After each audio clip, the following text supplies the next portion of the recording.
चमोली के नंदनगर में बादल फटा, कुंतरी और धुरमा में बादल फटने के बाद 7 लोग लापता, 2 को बचाया गया। मलबे की चपेट में आने से कई इमारत क्षतिग्रस्त। दोनों गांव में बादल फटने से कई वाहन और दुकान मलबे में दबे। प्रशासन की टीम मौके पर पहुंची, रेस्क्यू ऑपरेशन जारी। लगातार हो रही बारिश के कारण नंदनगर में रेस्क्यू ऑपरेशन में काफी दिक्कत। उत्तराखंड में आज 20 घंटे के लिए बारिश का ऑरेंज अलर्ट। इंफाल में कई इलाकों में बाढ़ के हालात। जवाहरलाल नेहरू मेडिकल साइंस अस्पताल में भरा पानी, अस्पताल में फंसे मरीजों, डॉक्टरों और मेडिकल स्टूडेंट्स को किया गया रेस्क्यू। जम्मू कश्मीर के उधमपुर में लैंडस्लाइड से प्रभावित लोगों के बीच पहुंची राहत सामग्री। पीड़ित लोगों के बीच बांटे गए कई सामान। दिल्ली के फतेहपुर बेरी में पुलिस टीम पर जानलेवा हमला, कई पुलिस वाले हुए घायल। 4 पुलिस वालों को दिल्ली के एम्स ट्रॉमा सेंटर में किया गया भर्ती। दिल्ली पुलिस की टीम चंदन होला गांव में एक बदमाश आजम को गिरफ्तार करने गैर जमानती वारंट लेकर पहुंची। आजम के परिवार की महिलाएं पुलिस से भिड़ी। 19 मामले में आरोपी आजम के परिवार वालों ने पुलिस की गाड़ी पर ईंट से किया हमला, लाठी मारकर गाड़ी के शीशे फोड़े। पुलिस पर हमले के बीच आजम पुलिस की गिरफ्त से फरार हुआ। पुलिस अब आजम और भागने में उसकी मदद करने वाले आरोपियों की तलाश में जुटी। एक्ट्रेस दिशा पाटनी के घर पर फायरिंग मामले में यूपी एसटीएफ का बड़ा एक्शन। गाजियाबाद में हुए एनकाउंटर में दोनों शूटर मारे गए। गाजियाबाद के ट्रॉनिका सिटी में दोनों शूटर ने पुलिस पर की फायरिंग, जवाबी कार्रवाई में हुए घायल। अस्पताल में इलाज के दौरान हुई मौत। शूटर्स की पहचान रोहतक के रविंद्र और सोनीपत के अरुण के रूप में हुई। एनकाउंटर वाली जगह ग्लॉक, चिगाना पिस्तौल और कई कारतूस बरामद हुए। एनकाउंटर में दिल्ली पुलिस के स्पेशल सेल के एक सब इंस्पेक्टर और हेड कांस्टेबल घायल। यूपी एसटीएफ के 2 हेड कांस्टेबल भी हुए घायल, सभी खतरे से बाहर। दिशा पाटनी के पिता जगदीश पाटनी ने वीडियो संदेश जारी कर सीएम योगी का आभार जताया। कहा, सीएम योगी के नेतृत्व में सरकार और पुलिस भयमुक्त समाज की कल्पना साकार कर रही है। यूपी के गोरखपुर में नीट छात्र दीपक की हत्या मामले में एक और गौ तस्कर रहीम गिरफ्तार। कुशीनगर में एनकाउंटर के दौरान दोनों पैर में गोली लगने से हुआ घायल। दीपक की हत्या मामले में पुलिस ने अब तक 4 आरोपी गिरफ्तार हुए। वहीं गोरखपुर के एसएसपी ने किसी भी दोषी को नहीं बख्शे जाने की दिया भरोसा। ईवीएम में पहली बार उम्मीदवारों की होगी कलर फोटो। चुनाव आयोग ने गाइडलाइंस में किया संशोधन। बिहार विधानसभा चुनाव से नई गाइडलाइंस होगी लागू। चुनाव आयोग की नई गाइडलाइंस के मुताबिक ईवीएम बैलेट पेपर में उम्मीदवार का चेहरा 3/4 हिस्से में होगा। नाम और क्रम संख्या के फॉन्ट साइज बड़े करने पर भी दिशा निर्देश जारी। अमित शाह का कांग्रेस और आरजेडी पर निशाना। कहा, राहुल ने निकाली घुसपैठिया बचाओ यात्रा। तेजस्वी भी घुसपैठियों के दम पर चुनाव जीतना चाहते हैं। तेजस्वी यादव की बिहार अधिकार यात्रा का आज तीसरा दिन। मधेपुरा में शाम 7:30 बजे नुक्कड़ सभा को करेंगे संबोधित। तेजस्वी का नीतीश सरकार पर अटैक। कहा, जनता मौजूदा सरकार से आक्रोशित, हर विभाग में भ्रष्टाचार और घुसखोरी का बोलबाला, एनडीए की हार तय। तेजस्वी यादव का दोनों डिप्टी सीएम पर अटैक। कहा, अपराधी आज विजय और सम्राट हो गए हैं। बिहार के लोग घर में भी खुद को सुरक्षित महसूस नहीं कर रहे। तेजस्वी यादव की यात्रा पर बीजेपी का अटैक। दिलीप जायसवाल बोले, उन्हें बिहार अधिकार यात्रा नहीं, भ्रष्टाचार अधिकार यात्रा निकालनी चाहिए। भ्रष्टाचार उनका अधिकार है। जेडीयू प्रवक्ता नीरज कुमार का बयान। संविधान को लेकर भ्रम फैला रही कांग्रेस। देश में पूरी तरह कानून का राज।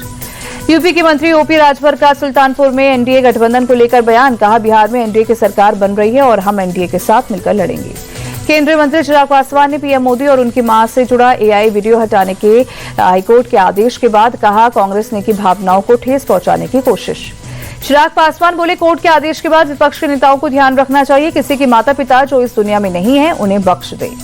ऑपरेशन सिंदूर पर जैश के खुलासे के बाद रक्षा मंत्री राजनाथ सिंह का बयान। भारत की संप्रभुता को चुनौती देने की हिम्मत किसी में नहीं है। पाकिस्तान को राजनाथ सिंह की खुली चेतावनी। कहा, ऑपरेशन सिंदूर सिर्फ रुका है, अगर फिर हुई कोई आतंकी घटना तो ऑपरेशन सिंदूर फिर शुरू होगा। गांधीनगर में अवैध अतिक्रमण के खिलाफ बड़ा अभियान। साबरमती नदी के किनारे जिला प्रशासन का अभियान। साबरमती नदी के किनारे जीबी, पिथैपुर, चरेड़ी सहित कई इलाकों में सरकारी जमीन पर वर्षों से अवैध निर्माण, अतिक्रमणों को बुलडोजर से गिराने का काम। मुंबई में बाल ठाकरे की पत्नी मीनाताई की मूर्ति पर रंग फेंकने के आरोप में एक शख्स गिरफ्तार। शिवाजी पार्क इलाके में मीनाताई की मूर्ति पर फेंका गया था लाल रंग का ऑयल पेंट। यूपी के कानपुर से सपा के पूर्व विधायक इरफान सोलंकी पर आरोप तय। गैंगस्टर मामले में कोर्ट ने आरोप तय किए। 30 सितंबर को होगी अगली सुनवाई। जम्मू कश्मीर के राजौरी में मनाया गया सेवा पर्व। डीसी अभिषेक शर्मा के नेतृत्व में सफाई अभियान भी चलाया गया। 2 अक्टूबर तक जारी रहेगा सेवा पर्व। यूपी के रायबरेली में गौरा ओबरनी स्टेशन के पास गाय काटते हुए 2 युवकों को गांव वालों ने रंगे हाथों पकड़ा। वीएचपी सहित कई हिंदू संगठनों ने किया हंगामा। यूपी में प्रयागराज के एफसीआई रोड पर 2 बाइक सवार ने 3 बम फेंककर फैलाई दहशत। धमाके में एक कार को पहुंचा नुकसान, 2 लोग हुए घायल। पुलिस दोनों बदमाश की तलाश में जुटी। यूपी के प्रतापगढ़ में पुलिस और बदमाशों के बीच मुठभेड़। एक बदमाश के पैर में गोली लगी। आरोपी के पास से लूट के 2200 रुपए और बाइक बरामद। हरियाणा के चिंद में रोडवेज की एक बस पर हमला मामले में 2 आरोपी गिरफ्तार। कुछ कार सवारों ने बस पर ईंट पत्थर से किया था हमला। राजस्थान की भिवंडी में बहुमंजिला इमारत में बालकनी से घुसकर चोरी करने के 2 आरोपी पकड़े गए। एक महिला ने खिड़की तोड़ने की कोशिश करते दोनों आरोपी का बनाया वीडियो। अयोध्या में श्रीराम जन्मभूमि मंदिर स्थल के अंगद टिले पर गिलहरी की विशाल मूर्ति स्थापित। मान्यता के अनुसार समुद्र पर राम सेतु बनने के समय गिलहरी ने भी दिया था योगदान। 22 दिन बाद वैष्णो देवी यात्रा शुरू। भक्तों ने लगाए माता के जयकारे। रजिस्ट्रेशन केंद्रों पर पहुंचने लगी भीड़। लंदन के विंडसर कैसल में अमेरिकी राष्ट्रपति डोनाल्ड ट्रंप के सम्मान में राजकीय भोज का आयोजन। किंग चार्ल्स III और ट्रंप के साथ क्वीन कैमिला और मेलानिया ट्रंप भी रही मौजूद।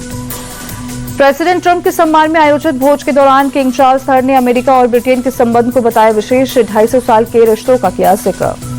अमेरिका के पेंसिल्वेनिया में फायरिंग में 3 पुलिस वालों की मौत, जबकि 2 बुरी तरह से घायल। हमलावरों की तलाश में पुलिस जुटी। रूसी सैन्य युद्ध अभ्यास के जवाब में पोलैंड ने किया अब तक का सबसे बड़ा युद्ध अभ्यास। पोलैंड और नाटो देशों की सेना के 30,000 से ज्यादा सैनिकों ने युद्ध अभ्यास में लिया हिस्सा। एशिया कप में ग्रुप ए के सुपर 4 में भारत और पाकिस्तान के बीच 21 सितंबर को होगा मुकाबला। पाकिस्तान ने यूएई को हराकर सुपर 4 में जगह की पक्की। पाकिस्तान ने यूएई को 41 रन से शिकस्त देकर एशिया कप से बाहर किया। पाकिस्तान के 147 रन के टारगेट का पीछा करने उतरी यूएई की टीम महज 105 रन पर सिमटी। एशिया कप में आज अबू धाबी में आमने सामने होंगे अफगानिस्तान और श्रीलंका। भारतीय समय अनुसार रात 8 बजे शुरू होगा मैच।